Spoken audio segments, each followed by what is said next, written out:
Hi, Otters. I am so excited about our second One Book, One School. And this book, I get to read the first chapter to you. And I'm so excited about this book because I've never seen the movie, but I'm already hooked on it just from chapter one. So I'm sure after you hear chapter one, you'll also be hooked.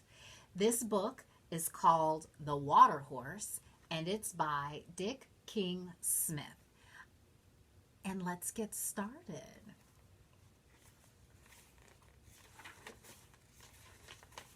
Chapter 1, An Old Fish's Egg. It was Kirsty who found it. It was lying just above the high tide mark, a squarish, package-shaped object, the color of seaweed, with a long tendril sticking out from each of its four corners. It was exactly the shape, in fact, of the mermaid's purses, those little horny egg capsules of the dogfish that were commonly washed up on the beach. But this one was the size of a large cookie tin. "Look what I found!" shouted Kirsty. "Quick, come and look!" In the small hours of March the 26th, 1930, a great storm struck the west coast of Scotland. The huge seas that it had whipped up smashed against the foot of the cliffs, and the tigerish tempest ran up the face of them and grabbed a small white house on the cliff top in its jaws. The house quivered and shook in the teeth of the wind, and Kirsty, waking in sudden fright, was sure that the roof would fly away. The noise of the storm was fearful. Angus will be terrified, thought Kirsty, and she jumped out of bed and ran to her little brother's room next door. Her mother arrived at the same moment carrying an oil lamp, and by its light they could see that Angus was sleeping peacefully. Sleeping like the baby he had been only a few years before. Outside, the thunder banged and the lightning flashed. The wind roared and the rain poured. And Angus snored. "Back to bed, Kirsty," said her mother. "I'll stay here a while in case he wakes." "But what about Grumble?" said Kirsty. "Is he all right?" Grumble was Mother's father, who lived with them. When Kirsty was very small, she had heard Mother say angrily to him one day, "All you ever do is grumble, grumble." And so she had thought that that was his name. It suited him.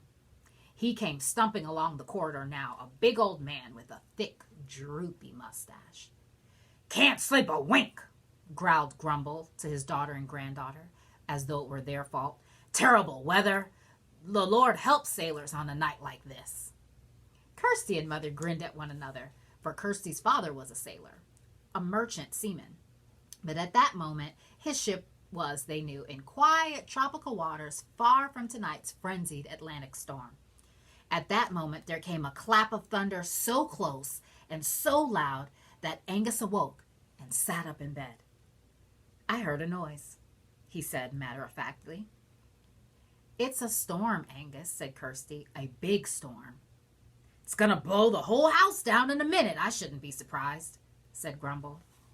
Just for a moment, the wind dropped a little, and they could all clearly hear the crash of the breakers on the beach below. What would the sea throw up? Kirsty wondered. What would they find on the shoreline tomorrow? All of them loved beachcombing, even Grumble, though he pretended he didn't. And a storm like this would leave lots of driftwood for them to collect. "Back to sleep, everyone," Mother said, "and in the morning we'll all go down and see what we find." "What do you mean in the morning?" said Grumble. "It's morning now, and I shan't be able to drop off again, that's for sure." "You could count sheep, Grumble," said Angus. "That's what I do." "You can only count to 10, Kirsty said. "I know, and when I get to 10, I start again," said Angus firmly, and he lay down and shut his eyes. Back in bed, Kirsty lay listening to the roar of the storm. She was as wide awake, she felt, as it was possible to be, and then, quite suddenly it seemed, it was broad daylight. Kirsty was too excited to eat much breakfast. The worst of the storm had passed now. The wind had dropped a bit, and Mother had promised that they would go down to the beach as soon as breakfast was finished and the dishes were washed up. It was the thought of what might be washed up on the shore that was exciting Kirsty. Beachcombing was such fun. You never knew what you might find. There was always lots of seaweed and creatures like starfish and jellyfish and sea urchins and loads of shells, whelks and cockles and cowries and razor shells. Then there was trash, like empty bottles. Perhaps one might have a message in it from a castaway. And of course there was driftwood, wooden boxes and crates, planks and spars, once even a pair of boat oars. And the strange twisted shapes of branches and sometimes quite large limbs of trees, worn pale and smooth during their long voyages from goodness knows where. With such a storm as last night's, who knew what they might find? "Eat up, Kirsty," Mother said. Angus never needed to be given this order. Meals, in his view, were times for eating, not for talking. From sitting up at the table to getting down from it again, he only opened his mouth to put food in it. "What do you think we'll find, Angus?" said Kirsty. Angus stared at her, his jaws chomping rhythmically. He did not answer. "Aren't you excited?" Kirsty asked. Angus nodded placidly. "My egg's not boiled enough," said Grumble. They set out at last down the cliff's path, Kirsty leading, carrying a little sack for putting things in, Mother following, holding Angus by the hand, and Grumble stumping along behind with a big sack and a length of cord to tie up bundles of driftwood. The seas were running very strongly still, and the breakers were huge but distant now, for the spring tide had ebbed. The pebbly beach was, as always, empty of people. The only living things on it were two seagulls picking at something that lay just above the high tide mark. They flew up as Kirsty ran forward. "Come and look," she shouted. "Quick!" "What is it?" Mother shouted back. "I don't know. It looks like a giant mermaid's purse." Angus ran as fast as his short legs would allow. He looked critically at the object. The gulls could not have been at it for long, because it seemed unharmed. "I didn't know there were giant mermaids," said Angus. "No, dogfish could produce a thing like that," said Mother when she and Grumble arrived. "Why, it must be 20 times as big as an ordinary mermaid's purse. What do you think, Dad? Could it have come from some huge creature, like a basking shark?" "Don't ask me," said Grumble. "We're here to collect firewood, so let's get on with it. The cold wind gets right in my bones." He prodded the thing with his foot. "Whatever it is, it's no use to us," he said, and he stumped on, with Mother following. "It moved," Kirsty said. "Of course it did," said Angus. "Grumble kicked it." "No, I mean after he kicked it. I saw the outside of it, the skin of it, move. I'm almost sure I did. It sort of trembled." Angus peered at the giant mermaid's purse. "It isn't trembling now," he said. "I 'spect it's dead. I 'spect he killed it." He looked up at his sister and saw that she was upset at this thought. "It's only an old fish's egg," he said. "Eggs don't feel anything. The ones that Mother boiled for breakfast, they didn't feel anything." "They didn't feel anything?" said Kirsty. Angus sighed. "I just told you that," he said. "Sometimes I feel much older than you." "Well, you're not," said Kirsty quite sharply. "You're 3 years younger. Hold my sack open for me." She bent down and picked up the thing. It was heavy, as heavy indeed as a large cookie tin full of cookies. "You're not going to take it home," said Angus. "I am," said Kirsty. "Where are you going to put it, then?" "In a bucket of water, just in case it's alive. It might hatch. You never know." "Mother won't like it."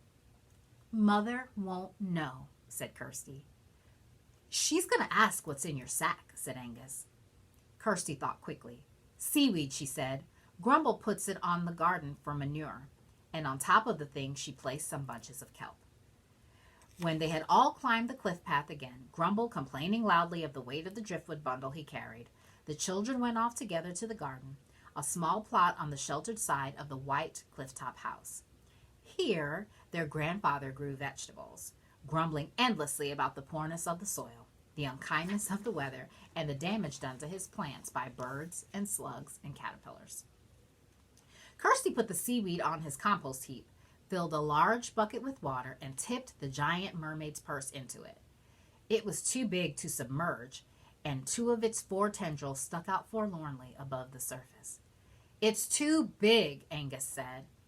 I can see that, silly, said Kirsty, but at least it'll keep it from drying out. What does it matter if it's dead anyway? We don't know that it's dead, Angus. Well, it soon will be, Angus said. Why? Kirsty asked. Angus sighed. It came out of the sea, didn't it? That's tap water. It needs salt water. Angus, cried Kirsty. She gave him a hug. You're brilliant, she said. I know. Making sure that Mother was elsewhere, Kirsty got the container of salt from the pantry and poured a generous measure into the bucket. She looked carefully at the sticking out tendrils, but they didn't move. It needs a bigger place, Kirsty said. I know. The bathtub. How the rest of that day dragged, but at the end of it, luck was on their side. Mother had had a bath after their morning's work.